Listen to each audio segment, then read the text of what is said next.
Hello everyone. So in this session we will discuss the projection of solids. So first problem we are discussing, since we are discussing the first problem, so let me give the brief introduction related to the solids. So first I'll tell what is the definition of the solids and the types of solids what we are having according to our syllabus. Okay, and what is the difference between those types. Okay, so when I say the solid, so solid I can define it like this. Solid is a three-dimensional object which will be having the length, breadth as well as height, so which will be formed by the bounding of the plane surfaces or the curved surfaces. Okay, so that is the meaning of the solid.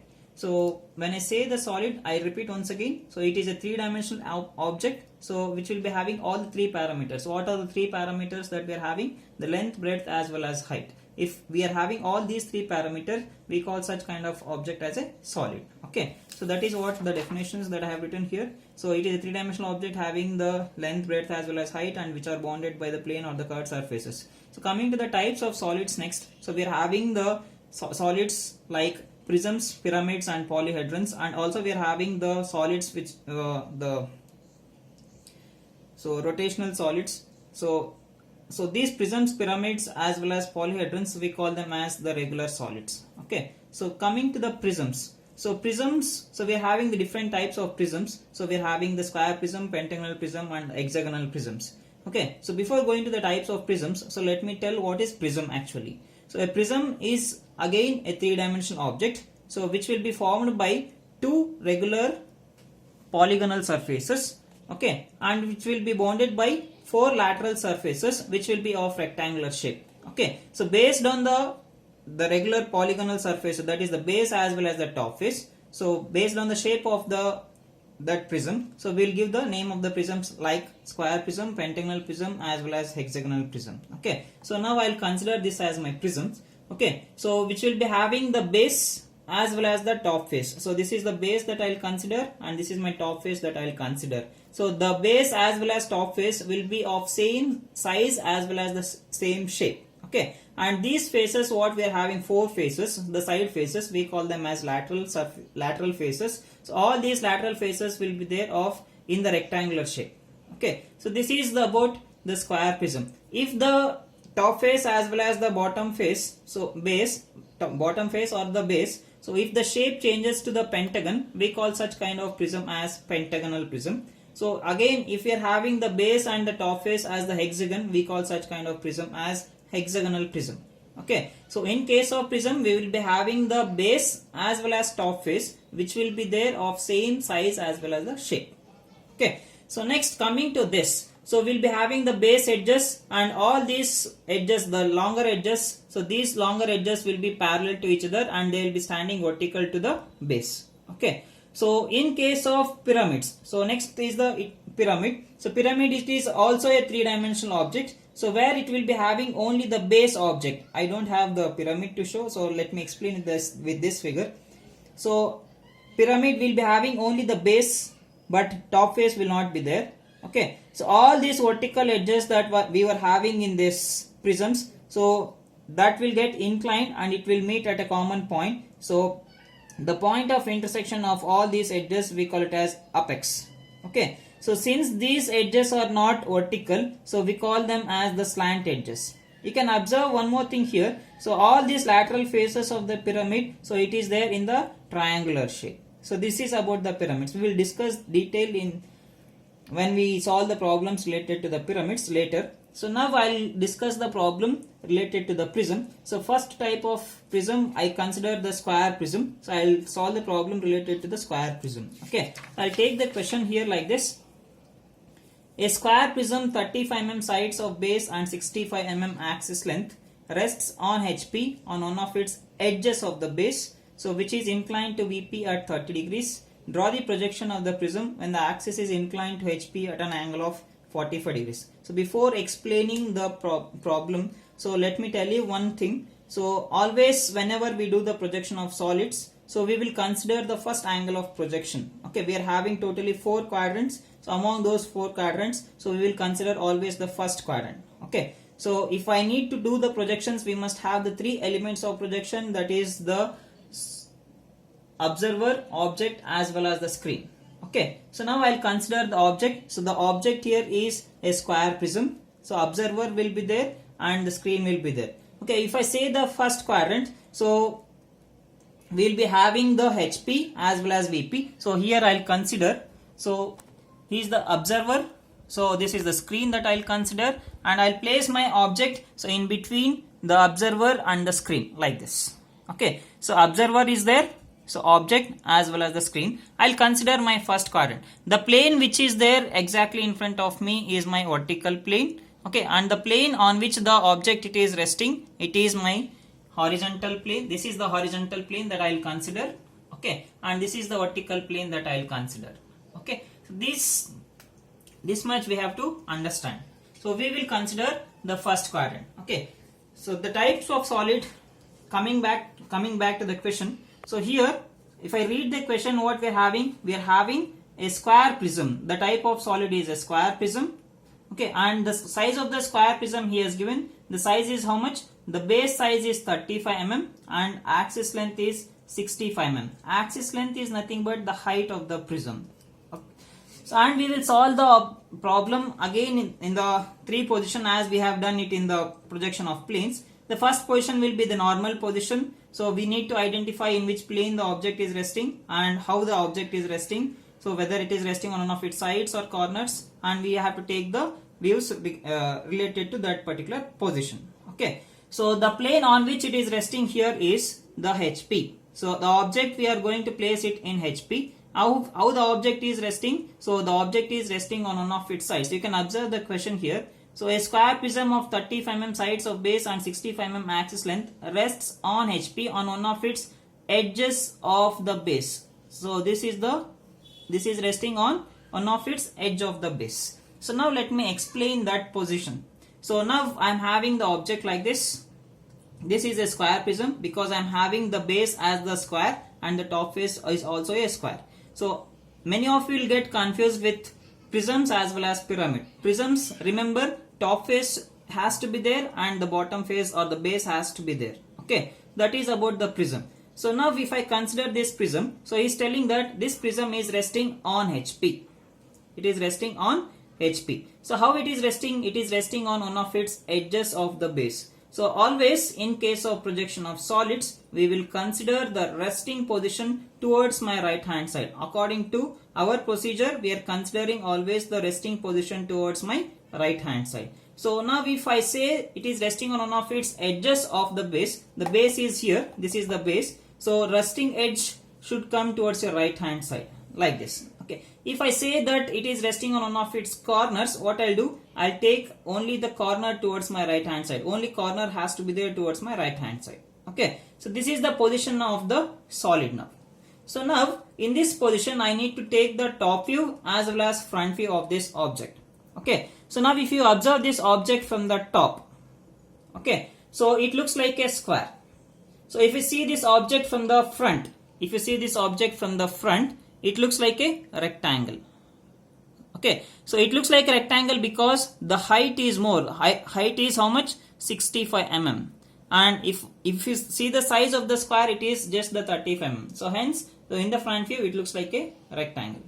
Understood? Okay, now, so before starting the construction, so let me explain the namings also. So totally in this object, that is the square prism, so we are having the 8 corners. Okay, you can observe. So this is one corner, the base, 1, 2, 3, 4. 4 corners at the base and 4 corners at the top face. Okay, so what I'll do is, so whatever the corners that I'm having at the base, so I'll give the namings with the suffix or subscript 1. So I call this corner as A1. So this corner as B1. So this corner as C1 and this corner as D1. Similarly, I'll give the namings of the top face corners without suffix. Without any suffix, I'll give the namings. So I have written it here. So this corner will be A. So this corner will be B. This is C and this corner will be D. Totally 8 corners are there. If you observe each and every corner, so you observe clearly that how many edges will pass through each and every corner. So if I consider this corner C, so from corner C we will be having how many edges? This is one edge, that is vertical edge. So this is one edge of the base and this is the another edge of the base. So from each and every corner we must have 3 edges. So because solids are 3-dimensional objects. Okay, you can observe any corner. So in this prism, so from each and every corner we will be having 3 edges. Okay, so now I'll have considered all the base corners namings with suffix 1 and top face corners without any suffix. Okay, I have taken this corner as A, B, C, D and this corners as A1, B1, C1 and D1. So now I'll place the lamina on HP. When I place the lamina on HP like this, so whatever the corners that are coming towards my right hand side, so I have taken this corner name as A1, this is B1. So hence I say that it is resting on its edge of the base. The naming of the edge of the base is A1, B1. So here also I have taken the namings in the cyclic order. So it is resting on one of its edges of the base. So now let us go for the construction. So how do we construct here is, so first and foremost thing I have told you that we need to consider the first quadrant. So when I say the first quadrant, we are having, with respect to the XY line, we are having VP above the XY line and HP below the XY line. So how to take the XY line is, so with the help of this set square, so you place your set square at the corner and I have taken the line exactly at the center. So when you solve the problems in the A4 size sheet, you have to adjust your sheet properly because at last you will not be having the sufficient space. Okay, so I have taken the XY line and I have taken VP and HP. So those who are doing in the grid sheets, so you can do them directly. So adjust your sheets properly. So don't leave the space towards your left hand side. So and you take the axis line, that is XY line, reference line. So just leaving 3 to 4 centimeter above this. That is, so if the axis length is 65 mm, you just leave 3 or 4 centimeter above that. Okay, so that will be helpful for you. So when you do the problems in the next steps. So what I have done is, after taking the XY line, so I have chosen one point on the XY line. So with respect to this point, I have taken the 90-degree line. So with the help of the set square, I have taken one thin line like this. Okay, on this thin vertical line, so I have chosen any one point on this line.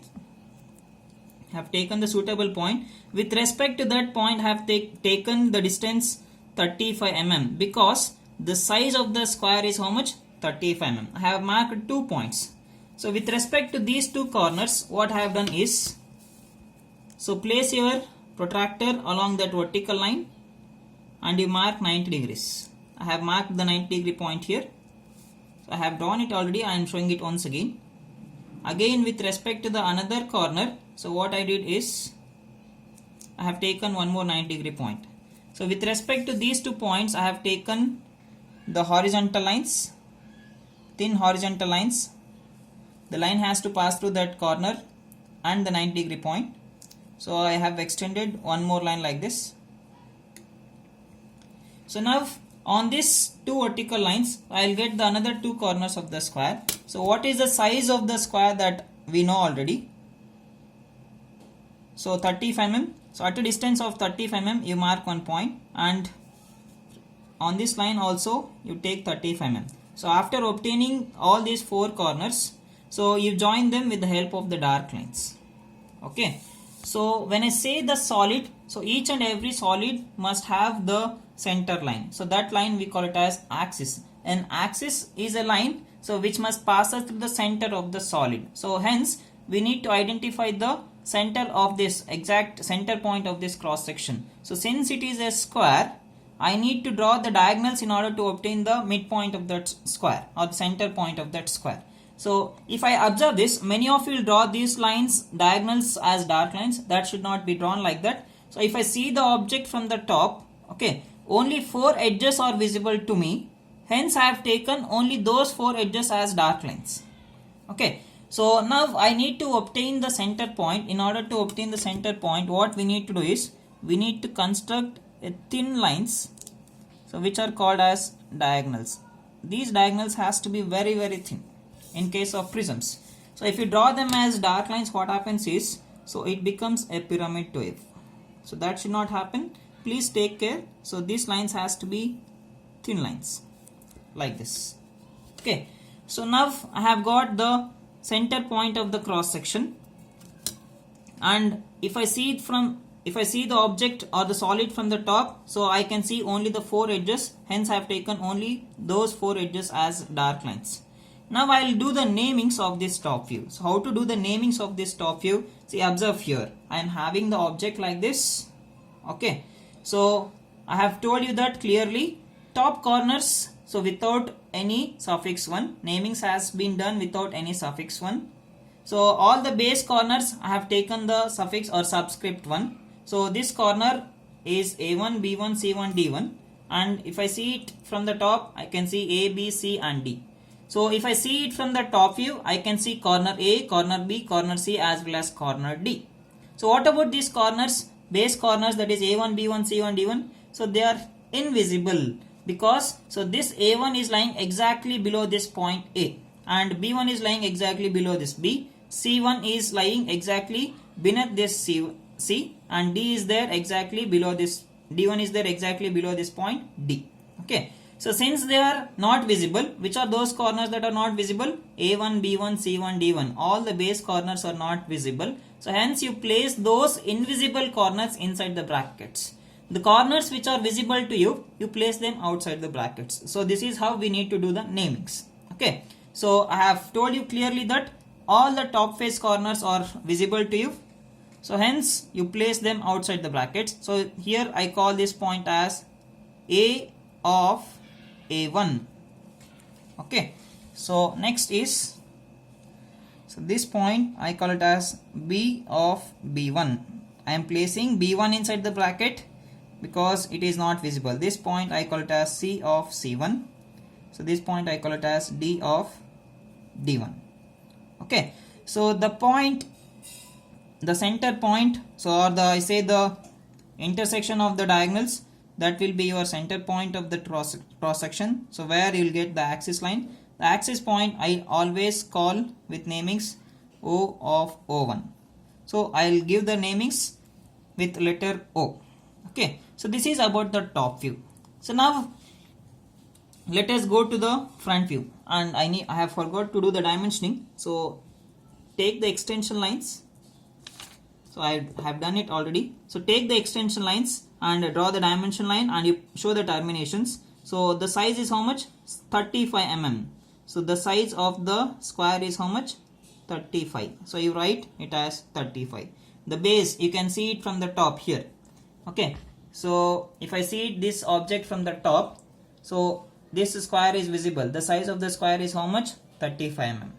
Okay, so now I'll go with the front view. So this is the position of the object. So I have taken it like this. So if the observer sees the object from the top, so only square was visible. So now I'll go with the front view. So if I see this object from the front, you can observe, so it looks like a rectangle for me, right? So you observe how many corners are visible to you. So only 4 corners are visible. So which are those corners that are visible to you? So this is B1, C1, B as well as C. What about the another 4 corners which are behind, that are not visible? Okay, so before that we will construct it. So front view, it looks like a rectangle. So what is this length? So this length will be equals to 35 mm. And what will be the height of the prism? So he has given the axis length. Okay, axis means it passes from top face to the bottom face. So that will give the height of the prism. Axis length is how much here in this question? It is 65 mm. Okay, the front view shape, it is a rectangle. Let us complete that here first. So what we need to do is, we need to take the projections from this top view. So I have taken the projections from each and every corner. Okay, so with respect to this, take the projection. Again from here, I have taken the projections. And you also extend this axis point, that is O of O1 also. Take thin line. All these projections has to be very thin. Now after completion of taking these projections, I need to extend them further such a way that we need to take the height of the square prism what they have given. How much they have given here? 65 mm. So with respect to this point, I'll take the height as 65. I have marked it, and you draw a dark line here. This line has to be dark line. Okay, similarly from the other projection line, you take 65 mm, which will be vertical line. So, and you extend a dark line up to that 65 mm point. Okay, so now you complete this. Base will be 35, so already it is there, and here I'll take that, I'll join the other two corners, that is the fourth edge of this rectangle. Front view, it looks like a rectangle, so I have taken it as a rectangle. So what about this edge here? Okay, so if I see the object from the front, so I can see only the rectangle. What about the axis line? Axis line will be there exactly at the center. So axis line we always represent it with the thin chain line. Okay, so when I see this object from the front, if I assume that this object is made up of glass, so can I see that axis line inside, which is passing inside the solid? Yes, I can see that. So that line will be our thin chain line. So now I'll extend the line here while doing the construction. So you take thin chain line, so one big fragment, next small one, so big line, small dot. So this is the chain line, already you know this. So this is the axis. Okay, so now coming to the namings, so when I have shown this object, so you have understood that, so which are the corners that are visible? B1, C1, B as well as C. Okay, so now if you don't understand in that way, so what we will do is, I'll take this front view namings like this. So first what I'll do is, I'll do the base corners namings first. Okay, I'll always do the base corner namings first. So I have told you that, so all the base corners we are having the subscript 1 to its name. Okay, so what I'll do is, I am having the namings with suffix 1 is A1 and B1. Don't consider AB here, you consider only A1 and B1. So among this B1 and A1, so these are the base corners, I should do it at the base. So among this B1 and A1, which corner is nearer to the XY line? A1 is nearer to the XY line. So you place this A1 inside the brackets when you do the namings in the front view, because if I see this object from the front, I can see only B1. You can observe here. So I can see only the B1 point. So A1 is exactly behind this. Understood? So A1 is there behind that. So now I'll do the naming here. So I should write this as B1 dash, because it is my front view. B1 dash of A1 dash. So you need to consider only the corners with suffix 1. Similarly, the other side we are having C1 dash of D1 dash. So I'll write this as C1 dash of D1 dash. So now here in this case, the axis point, axis will lie inside the solid. So I'll write this point as only one corner is there. So directly you can write as O1 dash, because O1 is the point which we will consider at the base.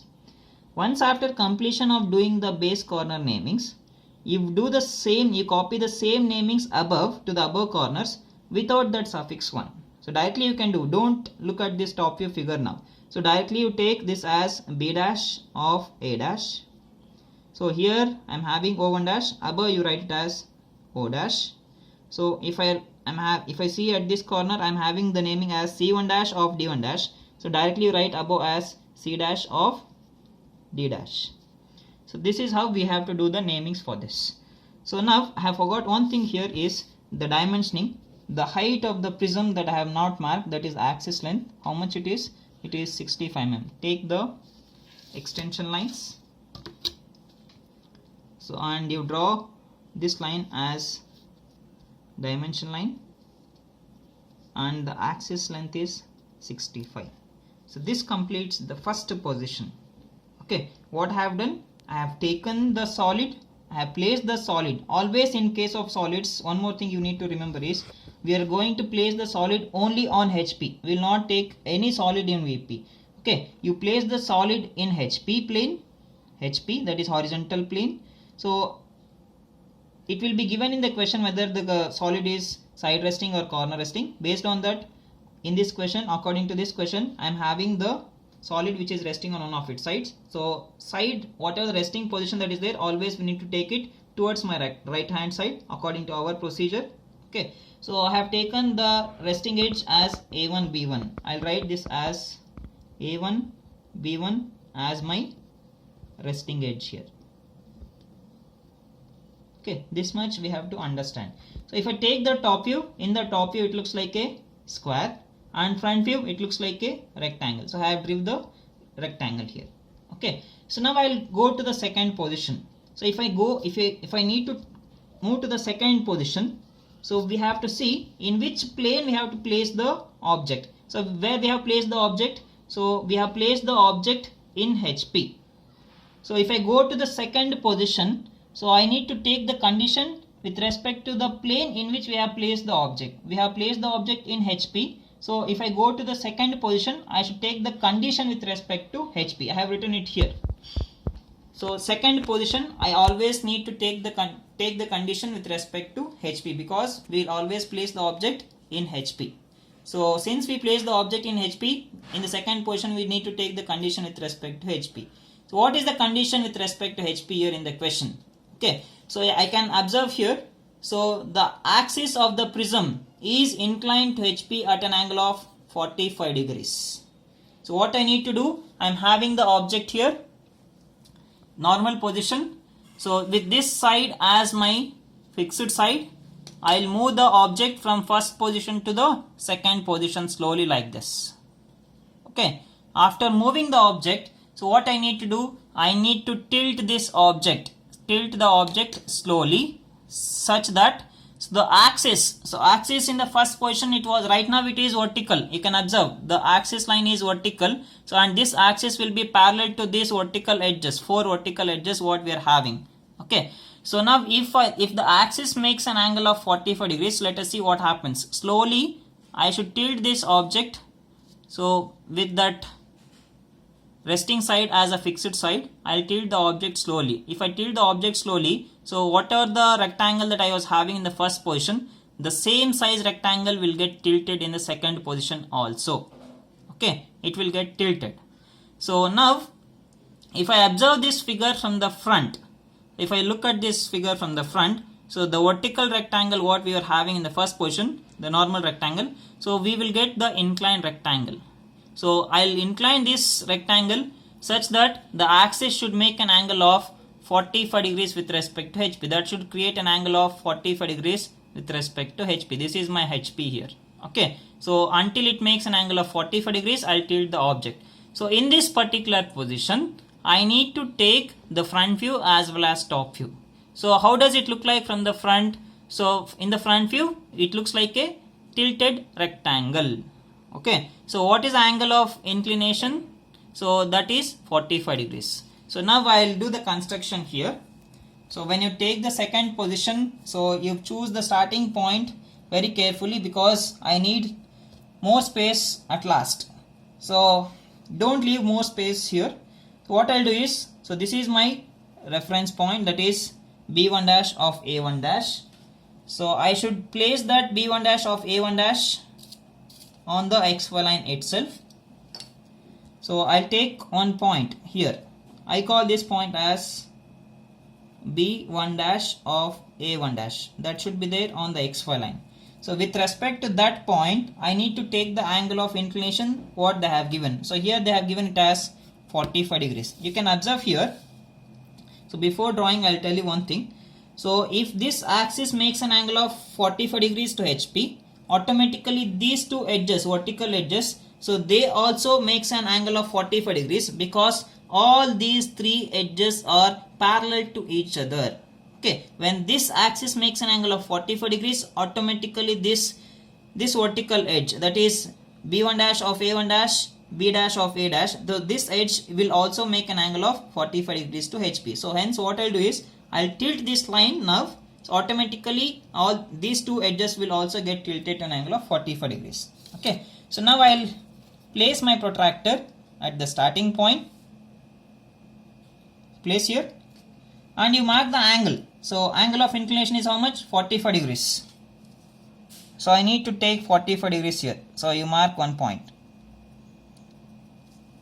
So after marking an angle of 45 degrees, you extend the thin line.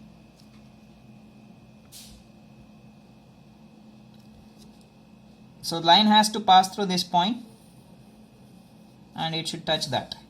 Okay. So now on this 45 degree line, which point I'll get? So you can observe that.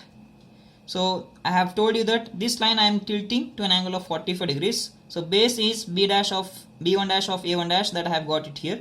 So on this 45 degree line, I need to get one more point, that is B dash of A dash. So at what distance it is there? So it is there at a distance of 65 mm. So what I'll do is I'll take the compass. I'll measure the distance from B1 dash of A1 dash to B dash of A dash. You measure this distance, place at this point, and you cut an arc on top of this line, that is 45 degree line. So which corner I have got? I have got B dash of A dash. So B dash of A dash. Okay. So now I need to obtain the another two extreme corners. That one corner is C1 dash of D1 dash and C dash of D dash. So how to obtain these two corners, that is this vertical line, you can observe here. So this line is there here already, that is tilted to an angle of 45 degrees. I need to obtain these base edges. So top face edge as well as base edge. So if I observe these two edges, so that is these two edges are perpendicular with respect to this vertical line, right? So hence I need to take 90 degrees with respect to these two corners now. So I'll take the protractor, I'll place the protractor along this 45 degree line and I'll mark 90 degree point. You mark one 90 degree point here. Okay, similarly you place your protractor along the same 45 degree line and you mark 90 degree point. So I am getting 90 degree point here. Okay, so now you extend thin lines with respect to these 2 points.